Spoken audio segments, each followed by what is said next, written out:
Man, what is happening, my YouTube family? It is your boy B New. I'm coming at you this morning. I just want to send everybody some positive waves, positive vibes, because of course you know it is Friday.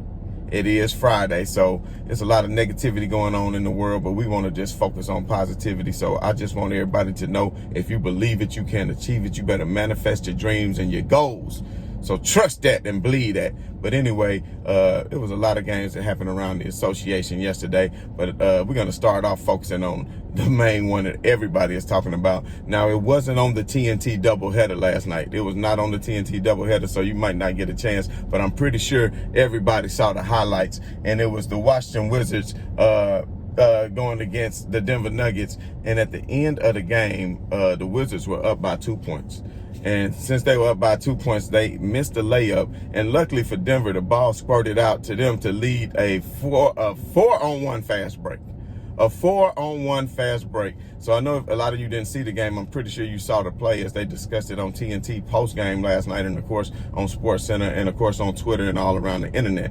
So I know Kenny the Jet and Shaq kind of got into it because Shaq said that Jamal Murray was fine stopping at the three-point line, and then the others should have sprinted down. But at the end of the day, I agree with Kenny, because Jamal Murray, as the point guard, you got to keep running towards the hole too. Like, why pull up and stop right there? Because if you keep running, then more than likely they're going to keep running, and then you pass it off for the easy bucket. And if they were to stop at the three-point line and you pass it out to them, then so be it. Or maybe you get past your man, you get a layup, and who knows, you might just get an and one. So I don't agree with Shaq on that, saying that Jamal Murray was blameless. I think they all had to play a part in it. But I'm going to tell you like this. I don't know if they went down to New Jack City. I don't know if y'all young cats out there familiar with New Jack City. If you've never seen the movie, please go back and watch it. It's a hood classic movie. But what I'm trying to tell you is, I don't know if all three of them before the game or right before that play and the timeout took a visit to New Jack City and went down to the Carter and must have got the biggest crack rock in the world and must have smoked that junk, because all of a sudden they didn't know how to play the fundamentals of basketball. Like, were they high out their minds? Unless your name is Steph Curry, Ray Allen, or Klay Thompson, why the hell you running to the three-point line to try to win the game versus trying to tie it up? What you want to do is tie it up. And like Pops on Friday said, you live to fight another day. You live to fight another day. That's what you do.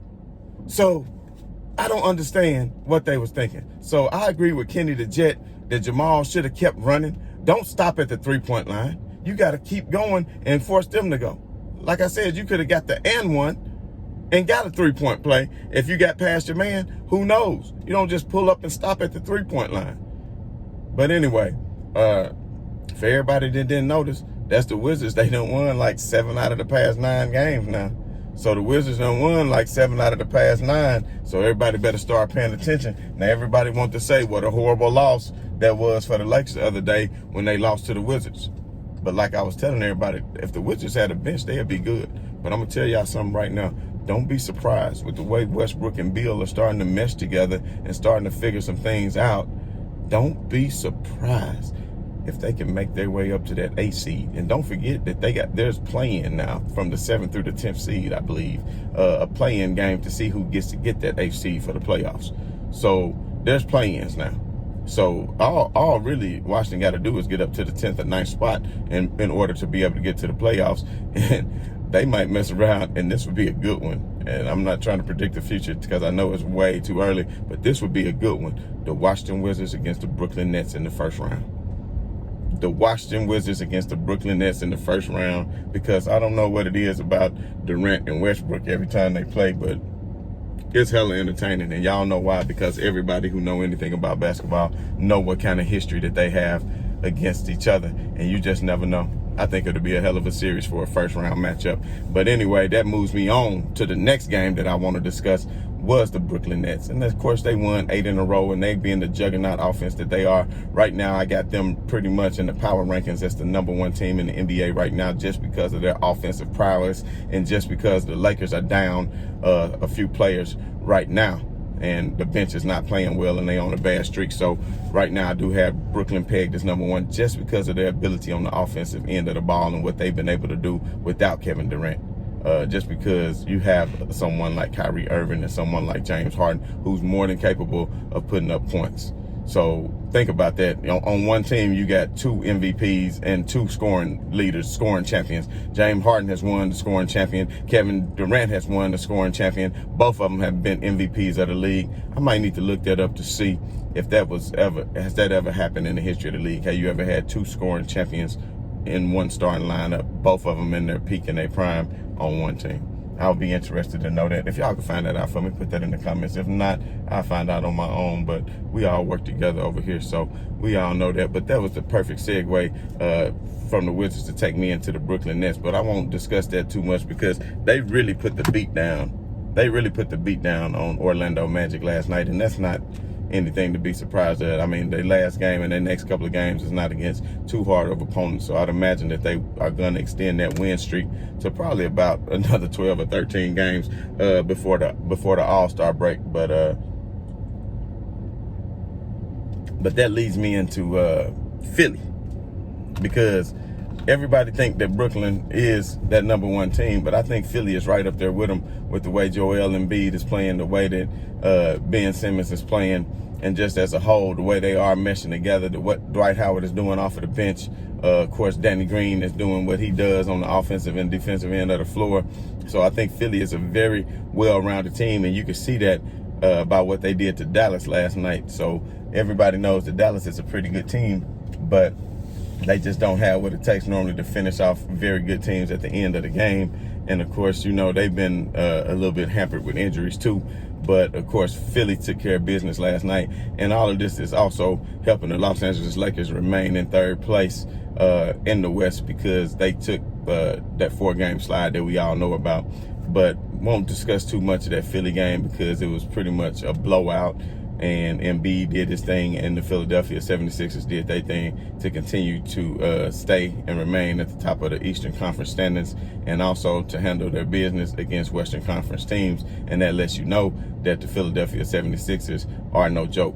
And the Milwaukee Bucks did the same thing against the New Orleans Pelicans last night. So that leads me into that, because that also helps the Lakers as well maintain relevancy and being the number 3 team in the West, as these other Western Conference teams continue to take losses to Eastern Conference teams. So you can see there's beginning to be a little bit more of a balance in the association. But one thing that stuck out to me in that game was that Punk, what's that boy name? Brandon Ingram. Now, Brandon Ingram, I don't mean no disrespect. Let me take that back. But you ain't no punk, but you be saying punk stuff, bro, because everybody heard what you said about LeBron James. Basically, you taking shots just saying you never played with somebody the caliber of Zion Williams. I don't understand all these young guys who want to disrespect the legend that is LeBron James. That's the problem with the younger generation. Like, I got a son who know the Tupac the GOAT.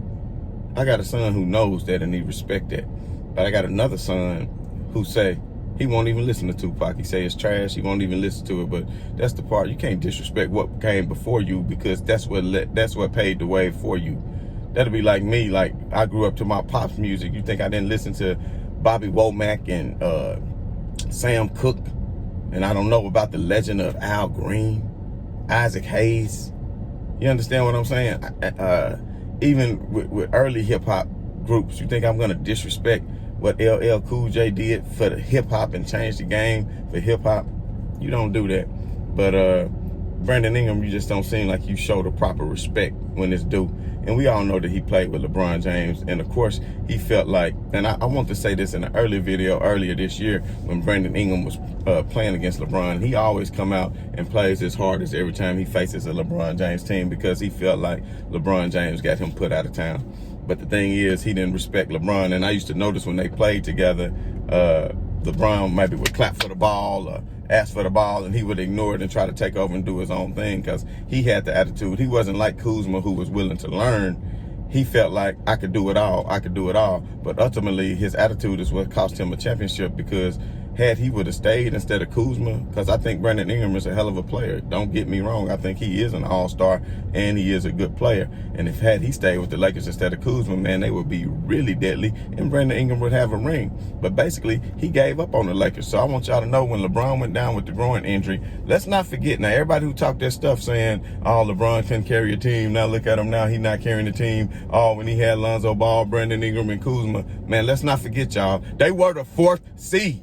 It wasn't the beginning of the season. They was 2.5 months into the season, and they were the 4th seed on Christmas Day as they was delivering a 30-point beatdown to the Golden State defending champion Warriors, who had Kevin Durant and Klay Thompson and Steph Curry, and they was putting a beatdown on them. And that Lakers team could have been really good. And I just hate that LeBron hurt his groin, because who knows what would have happened, because their chemistry was really growing at the time. But when LeBron went down, we all know what happened. The Lakers won what? 3 or 4 games? Maybe 3 games? When LeBron was out them 20 games, they went what? 3-17? So they show you the valuableness of LeBron James. But where it messed it up was Magic Johnson was too busy trying to make the trade for Anthony Davis instead of just chilling until the offseason. So all the trade rumors and the ripples, the young players couldn't handle it. It was all over the news every day. So you know they had to see it. So that messed with a lot of their confidence, because they were on the trading block and they didn't play well. And Brandon Ingram was one of those players. And Brandon Ingram, I'm going to go ahead and call you out, my Jones, because anybody know, if you want to go back and look at the tape, because we can try to find it. It's hard to find the tape. But if we can find it, I'm telling you, I watched it. Brandon Ingram gave up on the team. He was not playing his hardest or what he was playing before. But then you want to blame that on LeBron. Oh, LeBron got me traded, man. But this is a business, boy. This is a business. So you have to conduct yourself as such. Everything is business. Ain't nothing personal. Because these people will replace you in a heartbeat. Somebody else will be right in your spot. So you got to take it and treat it as such and show your utmost professionalism. And for you to say you never played with a player that was as good as you. He didn't say as the caliber of Zion Williams. This dude said, I never played with a player as good as me. Boy, you ought to stop. You ought to stop that. So you so good when you had an opportunity and you had the game and y'all was down by 3 and you could have shot it and you had an open shot at the top of the key. If you so good, take the shot. But then you drove, but you didn't drive to look to kick it out and find the open person. I don't know what the hell you was doing. You just drove like a 2 was going to do something when you needed a 3. Then you end up running the man over and charging him and turning it over. So kudos to Brandon Ingram. Kudos to Brandon Ingram. So that segues me into my next and final topic. Everybody know. They saw the Beale Street Blue go ham last night, and I'm telling you, man, them Grizzlies was looking good because Ja Morant was doing his thing as a young point guard that he was, and Dylan Brooks. I keep telling y'all said that I was crazy comparing Dylan Brooks to Tony Allen, but Dylan Brooks has some very defensive tenacity that he plays with. That boy is a hawk on that ball. He's not going to let you get anything easy. He's not going to let you bring it up the court easy. He's not going to let you get a shot off easy. But he is more skilled than Tony Allen on the offensive end, which I'm not saying that he's Michael Jordan or anything, but it doesn't take much to be more skilled than Tony Allen on the offensive end. That's all I'm saying. It doesn't take that much. And shouts out to Tony Allen. No disrespect to the grandfather. No disrespect to the grandfather, because that is my guy. But what I'm saying is he was not known for his offensive prowess, and we all know that. So basically what I'm trying to say is, man, the Grizzlies was looking like a well-rounded team last night. Grayson Allen was looking good.